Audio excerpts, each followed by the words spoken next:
आणि पुन्हा एकदा पाहूयात राजकीय भूकंपासंदर्भातल्या बातम्या।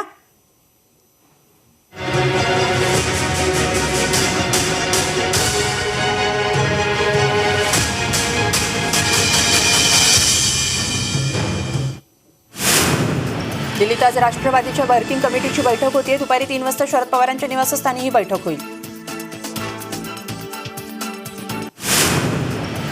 वर्किंग कमिटीच्या बैठकीत पक्ष नेतृत्वाबाबत चर्चा होणार असून न्यायालयीन पंचायबाबत चर्चा देखील करण्याची शक्यता आहे। बैठकीला सुप्रिया सुळे, जयंत पाटील, जितेंद्र आव्हाड हे नेते उपस्थित राहणार आहेत। 2024 पर्यंत मीच मुख्यमंत्री राहणार असल्याचं वक्तव्य एकनाथ शिंदेंनी केलंय। 50 पेक्षा जास्त आमदार आणण्यासाठी कामाला लागा असं आवाहनही एकनाथ शिंदे यांनी सहकाऱ्यांना केलंय। मुख्यमंत्री एकनाथ शिंदे यांच्या राजीनाम्याचा प्रश्नच उद्भवत नाही। आम्हाला 200हून अधिक आमदारांचा पाठिंबा आहे असं मंत्री शंभूराज देसाईंनी म्हटलंय।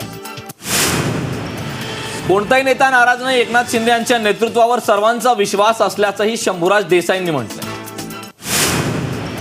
विरोधक संभ्रम निर्माण करतात, पण मुख्यमंत्री एकनाथ शिंदे मुख्यमंत्रीपदी कायम राहतील असं वक्तव्य चंद्रशेखर बावनकुळे यांनी केलंय। अजित पवार गटाने शरद पवारांना राष्ट्रवादीच्या अध्यक्षपदावरून हटवले आणि अजित पवार यांची एनसीपीच्या राष्ट्रीय अध्यक्षपदी निवड करण्यात आली। कार्यकारी अध्यक्ष प्रफुल्ल पटेल यांनी निवड केली आहे। पक्षाध्यक्ष बदलल्याचे निवडणूक आयोगाला कळवण्यात आले। पवारांच्या राष्ट्रीय अध्यक्षपदावर अजित पवारांनी प्रश्नचिन्ह उपस्थित केले। 10-11 सप्टेंबरच्या निवडीवर प्रश्न उपस्थित करण्यात आला।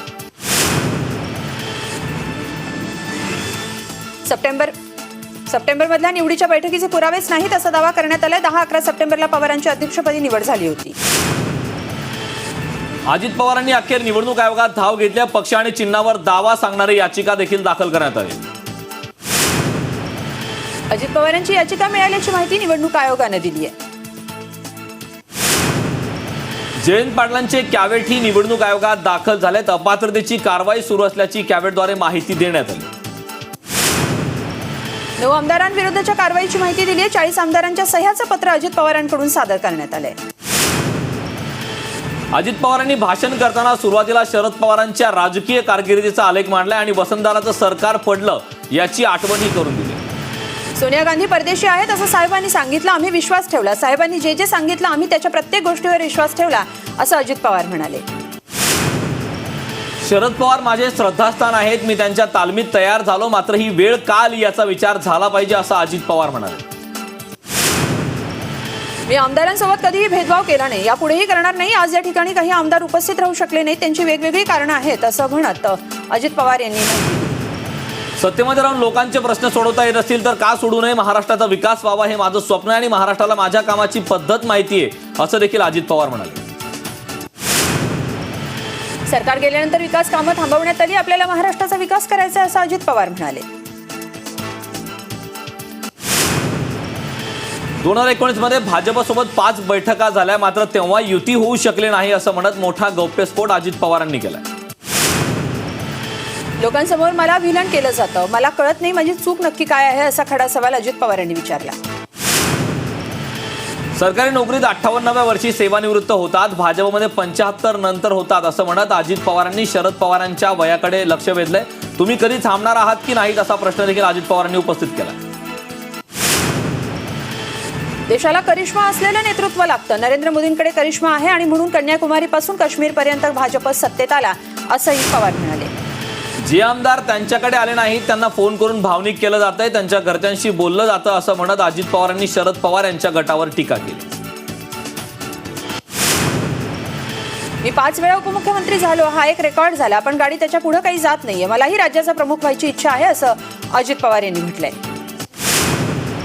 मला कळलं की साहेब दौरा करणार आहेत आणि पहिली सभा आंबेगावला घेणार आहेत, मलाही भाषण करता येतं, जर ते दौरा करणार असतील तर आठवडाभराने मलाही दौरा करावा लागेल असं म्हणत अजित पवारांनी शरद पवारांच्या दौऱ्यावर भाष्य केलंय। अशी लोक सोबत घेतलीत की पक्षाचं वाटोळं करतील, उदाहरण कोण तर ती ठाण्याचा म्हणून जितेंद्र आव्हाडांवर टीका केली। भाजपाने शिंदे गटाला नाराज करणारे त्यांच्या आमदारांना समजून घेण्याचं काम करणं असंही अजित पवारांनी बोलताना म्हटलं। विकासाचा बॅकलॉग भरून काढण्याचा शब्द देतो असंही अजितदादांनी म्हटलंय। कुठेतरी वरिष्ठांनी थांबलं पाहिजे, चुकलं तर कानाला धरा, समजावून घ्या, असंही अजित पवारांनी बोलताना म्हटलंय. नरेंद्र मोदींशिवाय 2024 ला पर्याय नाही असं वक्तव्य अजित पवार यांनी केलंय. आपल्याला 54 आमदारांच्या जागा आपल्याला मिळणारच असं पवारांनी बोलताना म्हटलंय. लोकसभेच्या जागाही आपण लढवणार आहोत असं देखील ते म्हणाले. मलाही राज्याचा प्रमुख व्हावंसं वाटतंय. माझी दैवताला विनंती आहे की मला आशीर्वाद द्या असं अजित पवार म्हणाले. पवार आजही माझे दैवत आहेत, पण एखादा माणूस नोकरीत लागला की 58व्या वर्षी रिटायर होतो, राजकीय जीवनात 75व्या वर्षी रिटायर होतात असं देखील अजित पवारांनी बोलताना म्हटलं. आता नवी पिढी येतेय, तुम्ही आशीर्वाद द्या, तुम्ही कधी थांबणार आहात की नाही असा सवाल अजितदादांनी शरद पवारांना केला. देशाला करिश्मा असणारं नेतृत्व लागतं, प्रत्येकाचा एक काळ असतो असं सूचक विधान अजितदादांनी केलं. माझा प्रशासनावरचा वचक सारा महाराष्ट्र जाणतो असं पवारांनी म्हटलंय. 2004 मध्ये आपले अधिक आमदार निवडून आले तरीही राष्ट्रवादीने मुख्यमंत्रीपद घेतलं नसल्याचंही अजित पवारांनी म्हटलं. 2004 मध्ये संधी मिळाली असती तर आजपर्यंत राष्ट्रवादीचाच मुख्यमंत्री तुम्हाला दिसला असता असं म्हणत अजित पवारांनी शरद पवारांवर दोषारोप केला. भाजपमध्ये सगळे 75 वर्षात निवृत्त होतात, मग साहेबांचं वय 83 ते 84 वर्ष झालंय, कधी थांबणार असा अजित पवारांनी सवाल केला. राष्ट्रवादीचे अजित पवार समर्थक आमदारांचा मुक्काम आता हॉटेलात आहे. मुंबईतील वांद्रे इथल्या ताज लँड्स अँड हॉटेलमध्ये आमदारांना एकत्र ठेवण्यात आले. ही लढाई एका व्यक्तीच्या विरोधात नाहीये तर भारतीय जनता पक्षाच्या विरोधात आहे. भाजप देशातील भ्रष्टाचार पक्ष असल्याची टीका सुप्रिया सुळे यांनी केली. काही जणांमुळे माझं मन हे घट्ट झालंय. मी पदर खोचून वडिलांसाठी समोर उभी आहे. वडिलांच्या लढाईत मी येणार. माझ्या वडिलांबद्दल काहीही बोलायचं नाही असं म्हणत सुप्रिया सुळे यांनी अजित पवार गटाला इशारा दिला. जेव्हा घरावर संकट येतं तेव्हा लेक पुढे येते. माझा बाप पुन्हा लढण्यासाठी खंबीर आहे असं सुप्रिया सुळे म्हणाल्या. महिला आहे, कोणी काही बोललं की डोळ्यात पाणी येतं, पण जेव्हा संघर्ष येतो तेव्हा तीच महिला अहिल्या होते, तीच ताराराणी होते असं देखील सुप्रिया सुळे म्हणाले.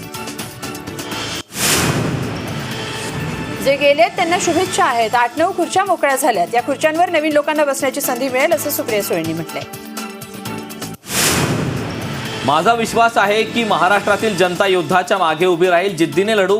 राष्ट्रवादीचं चिन्ह आपल्याकडेच राहील असं वक्तव्य सुप्रिया सुळे यांनी केलं.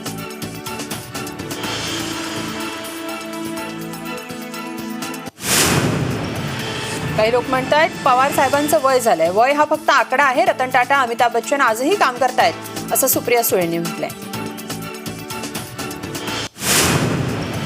अजित पवारांच्या टीकेवर सुप्रिया सुळे कडाडल्यात. बाप माझ्या एकटीचा नाही, माझ्यापेक्षा तुमचा जास्त आहे. काहीही करा पण बापाचा नाद नाही करायचा, बाकी काही ऐकून घेऊ असा इशारा देखील त्यांनी दिला. अजित पवारांच्या टीकेला सुप्रिया सुळे यांनी जोरदार प्रत्युत्तर दिलंय. पुढे त्या असंही म्हणाल्या, राष्ट्रवादीचा एकच शिक्का, त्याचं नाव शरद पवार.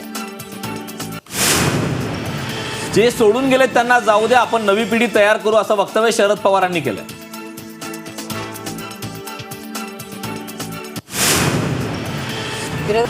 शरद पवारांनी भाषणात आज भाजपवर टीका केली. भाजपचं हिंदुत्व हे विषारी, माणसा माणसात फूट पाडणार आहे अशा शब्दात शरद पवार यांनी भाजपवर टीकास्त्र सोडलं.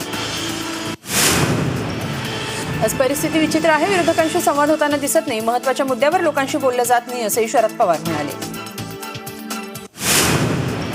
देशहिताची भूमिका नसलेल्यांच्या हाती सत्ता, सामान्यही राज्य चालू शकतो हे दाखवलं गेल्याचं शरद पवारांनी म्हटलं. राष्ट्रवादीनं अनेक नेते निर्माण केले. महाराष्ट्राचा चेहरा बदलण्याचा प्रयत्न केला. शेवटच्या व्यक्तीपर्यंत प्रकाश पोहोचवला असं शरद पवार म्हणाले. शिवसेनेसोबत गेलो, भाजपसोबत का असा आक्षेप घेतात, पण शिवसेना आणि भाजपमध्ये फरक आहे असं वक्तव्यही शरद पवारांनी केलं. भाजप जाती जातीत तणाव निर्माण करतो. भाजप काही दिवसांनी मित्रपक्ष संपवतो अशी टीका शरद पवारांनी केली. मला पांडुरंग म्हणायचं आणि माझ्यावर आरोप करायचे, माझं नाव आणि फोटोंशिवाय यांचे नाणे चालणार नाही अशा शब्दात शरद पवार यांनी अजित पवारांना सुनावलं. भाजपसोबत जाण्याचा निर्णय चर्चा करून घ्यायला हवा होता. भाजपबरोबर गेलेल्यांचा इतिहास आठवा. अकाली दलाला सत्ता गमवावी लागली असंही शरद पवार म्हणाले. पंजाब, तेलंगणा, बिहारमध्ये भाजपने एकजूट उद्ध्वस्त करण्याचं काम केलं अशी टीका शरद पवार यांनी भाजपवर केली.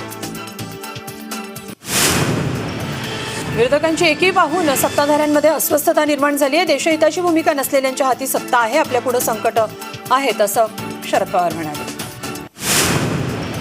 आमचं घड्याळ हे चिन्ह कोणी नेऊ शकत नाही. आम्ही काँग्रेस सोडली पण नवा पक्ष काढला. काँग्रेस हे नाव व पक्ष त्यांची प्रॉपर्टी होती असं शरद पवार म्हणाले. मोदी बारामतीत येऊन शरद पवार गुरु म्हणाले. निवडणुकीच्या काळात मात्र टीका आरोप केले. राष्ट्रवादी भ्रष्ट तर सत्तेसोबत कशी असा सवालही शरद पवार यांनी केलाय.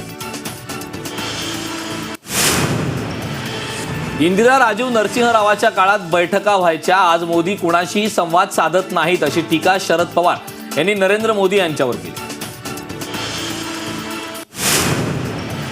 मी काय चाललंय ते बघून येतो आणि तुम्हाला कळवतो असं मला सांगितलं. त्यानंतर मला त्यांनी शपथ घेतलेल्याचाच फोन आला असं म्हणत शरद पवार यांनी भुजबळ यांना टोला लगावला. उद्या कुणीही उठेल आणि मी काँग्रेस, राष्ट्रवादी, शिवसेना आहे असं म्हणेल, याला काही अर्थ आहे का? ही गोष्ट लोकशाहीत योग्य आहे का? असंही शरद पवार यांनी प्रश्न उपस्थित केलाय. यशवंतराव चव्हाण सभागृहाबाहेरील दृश्य समोर आले. यामध्ये शरद पवार यांनी त्यांच्या समर्थकांना संबोधित केलं. त्यांच्या राष्ट्रवादी पक्षात फूट पडल्यानंतर पहिल्यांदाच ईडीचा धाक, शरद पवार बाप अशा घोषणा देण्यात आल्या. शिवसेना आणि भाजपमध्ये फरक आहे. शिवसेनेचं हिंदुत्व 18 पगड जातींना सोबत नेणार आहे. भाजप जाती जातीत तणाव निर्माण करतो असं उत्तर शरद पवार यांनी अजित पवारांना दिलं. अजित पवारांना 2/3 आमदार गोळा करण्यात अपयश आले. अजित पवारांच्या बैठकीला 33च आमदार हजर आहेत. पक्षांतरबंदी टाळण्यासाठी 36 आमदार गरजेचे आहेत. शरद पवारांच्या भाषणा अगोदर यशवंतराव चव्हाण सेंटरमध्ये पंतप्रधान नरेंद्र मोदी आणि केंद्रीय गृहमंत्री अमित शहा यांच्या विरोधात जोरदार घोषणाबाजी करण्यात आली. सध्या राष्ट्रवादीत झालेल्या बंडानंतर सर्वत्र चर्चा सुरू आहे. नुकतेच शरद पवार राष्ट्रवादी पुन्हा उभी करतील असा विश्वास गायक आनंद शिंदे यांनी व्यक्त केला.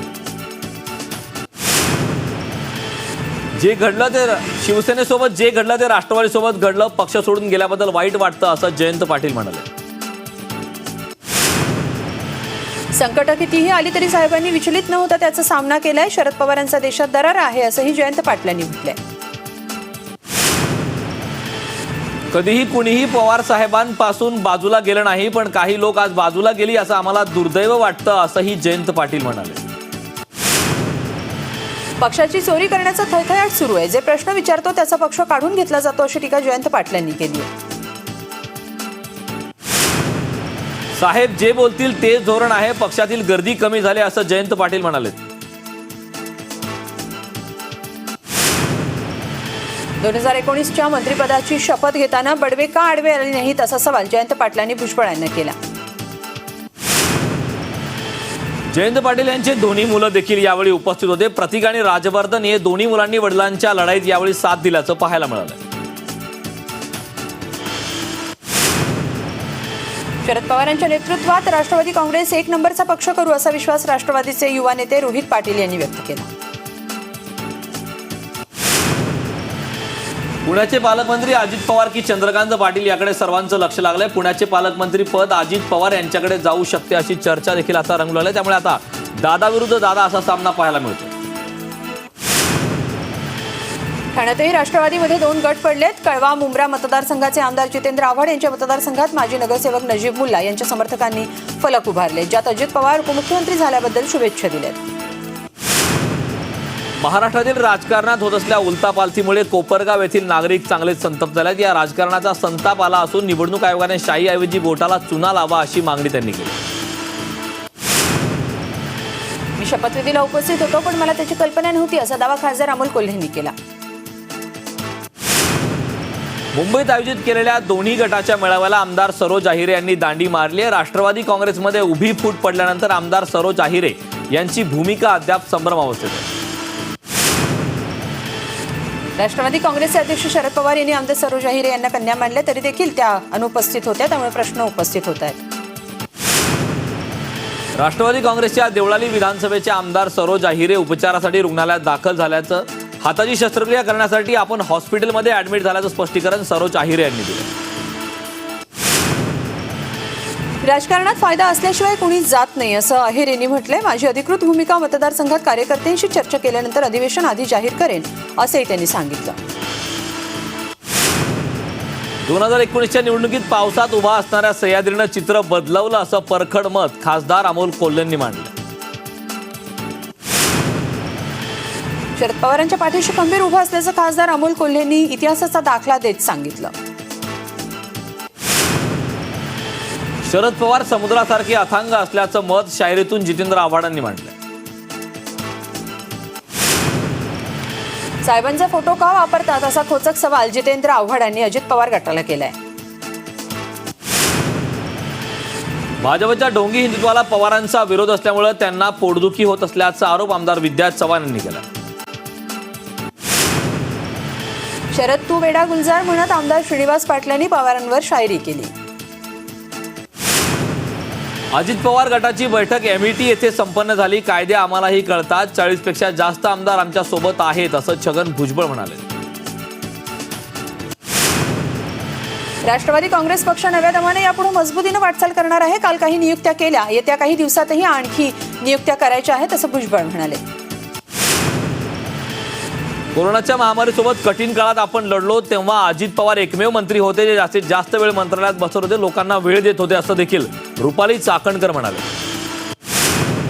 महिला प्रदेशाध्यक्ष असताना गाव, वस्ती, वाड्या याच्यासह राज्यभर दौरे केले. घरावर तुळशीपत्र ठेवलं म्हणून पक्षानं महिला आयोगाचं अध्यक्षपद नेमलं. मात्र संघटनेचं काम करत असताना राजीनामा घेतला गेला. हे राजीनामा नाट्य कशासाठी घडलं असा सवाल चाकणकरांनी केला.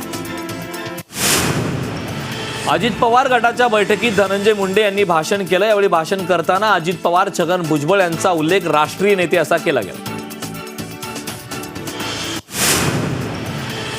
आयुष्यात सगळ्यात जास्त अपमान सहन केला, सगळ्यात जास्त वेळा मान खाली घातली.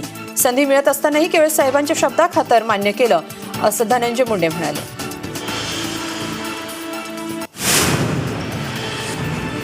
तुमच्या मनातील सल तुम्ही कधीतरी बोलली पाहिजे, बोलून तुमचं मन मोकळं केलं पाहिजे.